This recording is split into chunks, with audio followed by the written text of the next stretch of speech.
PDPR Isnin Set 2, ulang kaji bagi persediaan untuk peperiksaan percubaan SPM, Matematik Tambahan, soalan 4, pengamiran.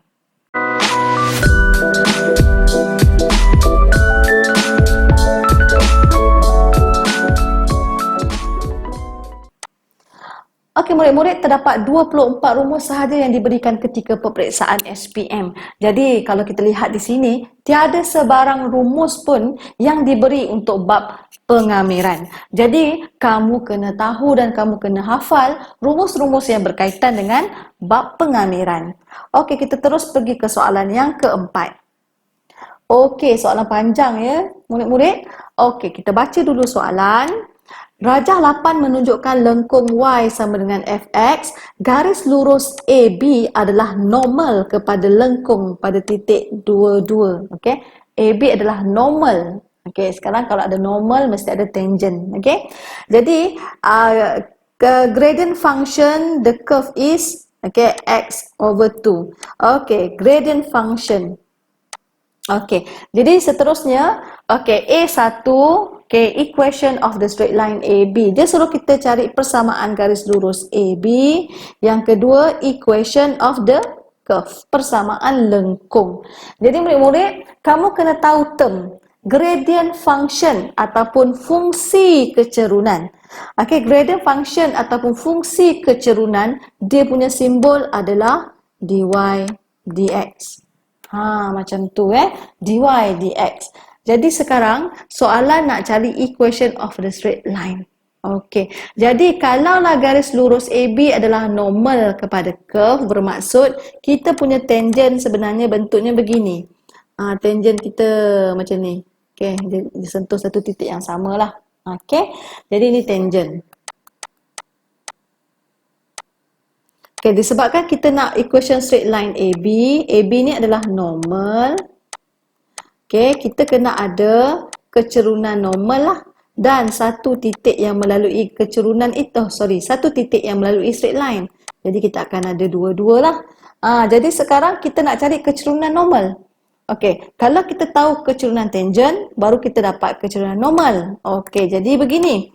Okay, kita tahu dy dx tu sebenarnya adalah kecerunan tangent. Okey, sama dengan x per 2.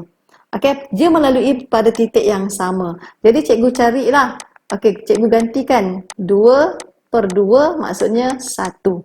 Okey, jadi jangan lupa ya, kecerunan tangent darab kecerunan normal sama dengan negatif 1.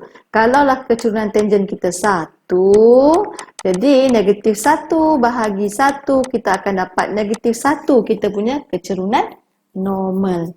Okey, jadi murid-murid di sini, kita dah ada kecerunan normal kita negatif 1. Jadi jangan lupa, untuk mencari equation of normal, kena ada gradient of normal and one coordinate di atas garisan itu.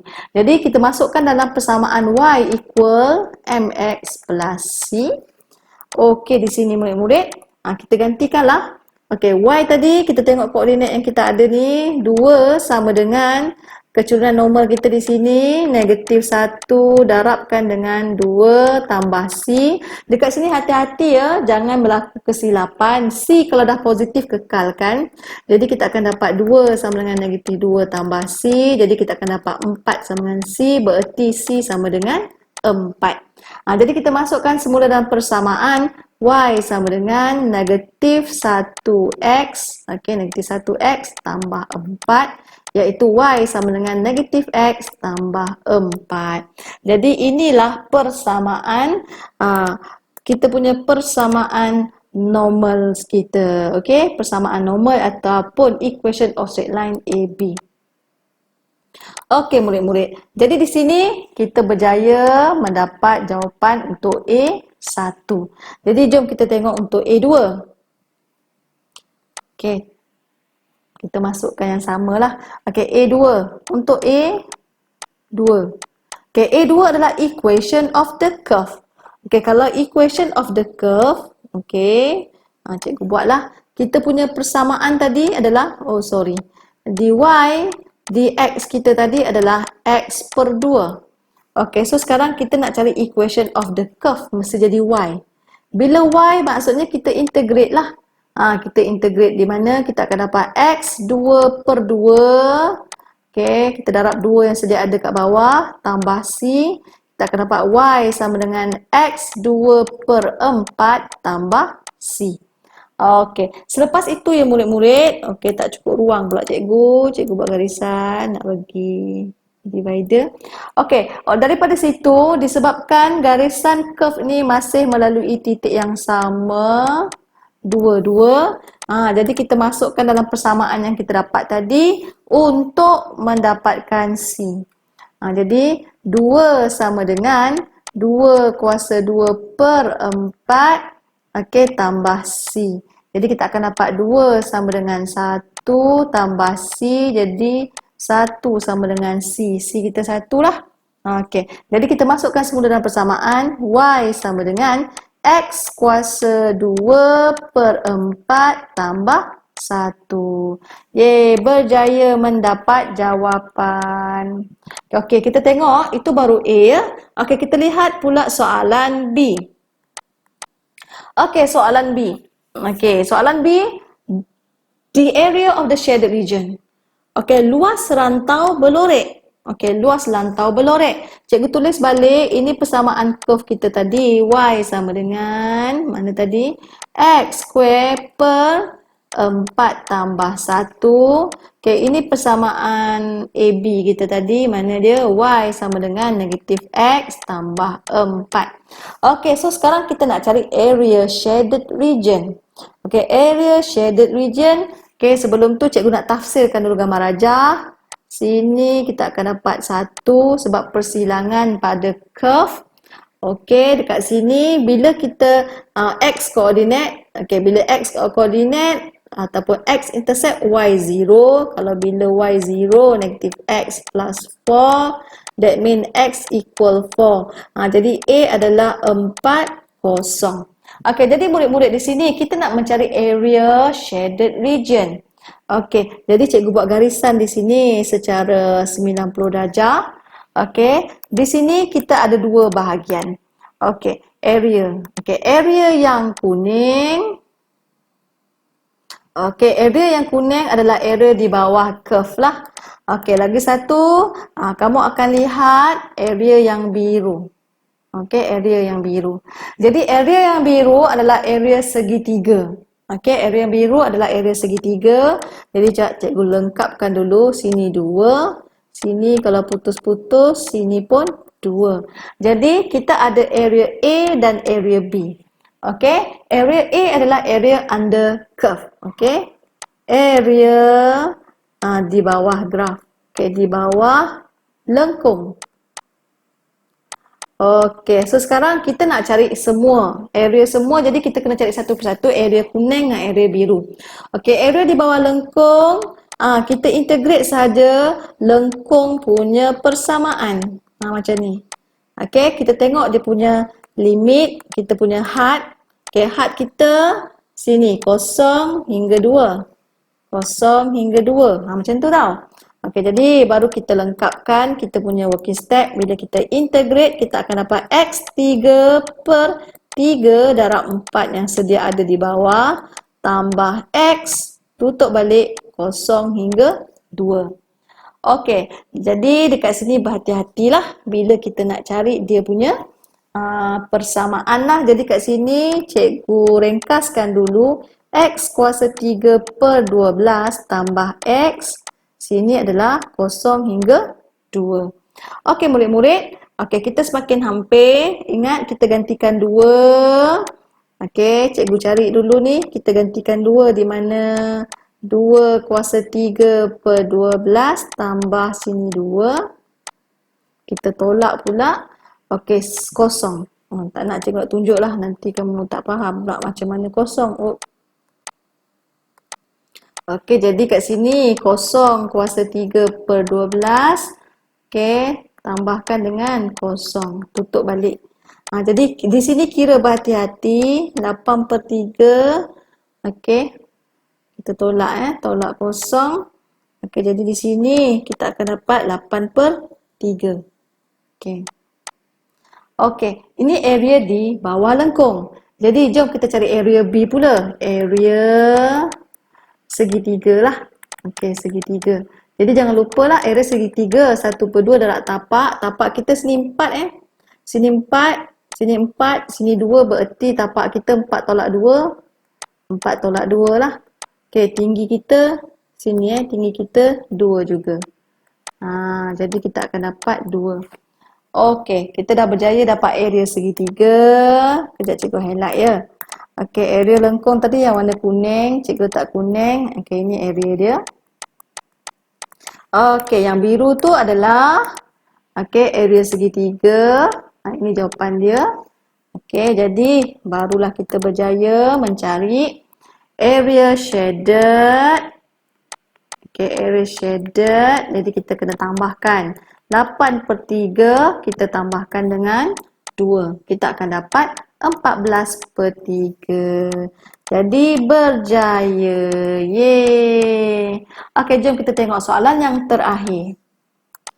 Okey, soalan yang terakhir. Selalunya itulah tadi cari area, sekarang cari volume ataupun isi padu.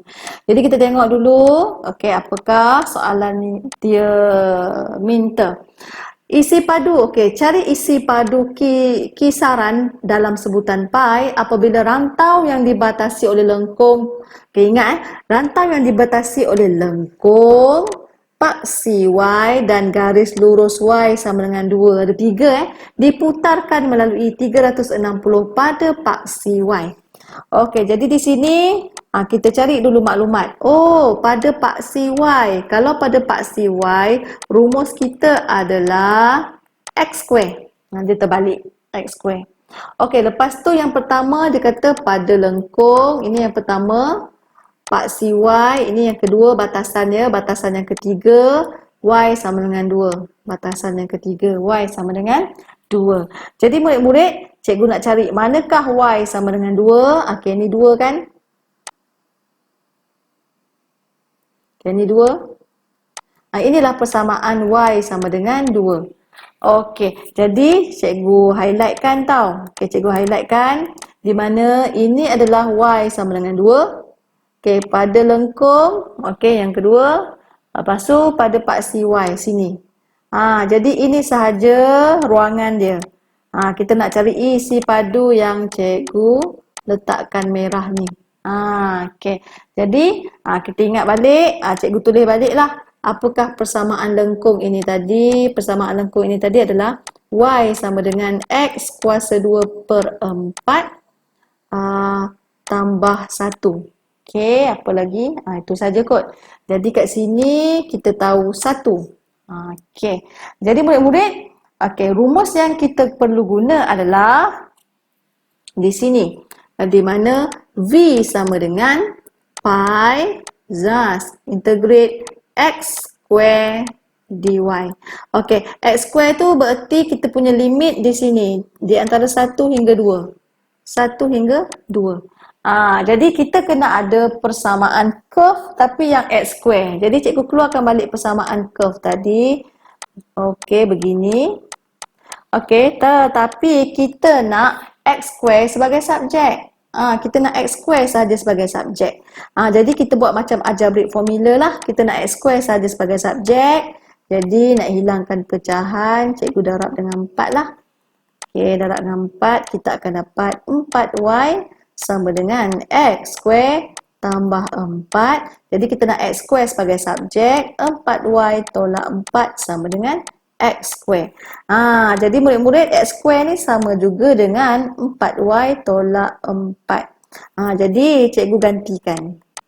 Cikgu gantikan di sini di mana pi limit 1 hingga 2. X square cikgu 4Y tolak 4. Jadi kita integrate dengan berhati-hati. 4Y 2/2 tolak 4Y tutup balik bracket limit 1 hingga 2. Cikgu ringkaskan dahulu di mana 2Y kuasa 2 tolak 4Y. Okey, 1 hingga 2. Okey, semakin hampir kita masukkan ingat atas tolak bawah. Okey, atas tolak bawah berarti di sini di mana 2 kuasa 2 tolak 4 rak 2 ni. Okey, ini tolakkan, kita gantikan pula 2, 1 kuasa 2 tolak 4, gantikan 1, tutup balik. Tutup balik bracket begini. Panjangnya. Okey, jadi dekat sini kita akan dapat, kira dengan berhati-hati, kosong, tolak, sini kita akan dapat negatif 2. Okey, jadi kita akan dapat 2 pi. Okey, berjaya. Okey, berjayalah kita mendapat isi padu yang diminta. Okey.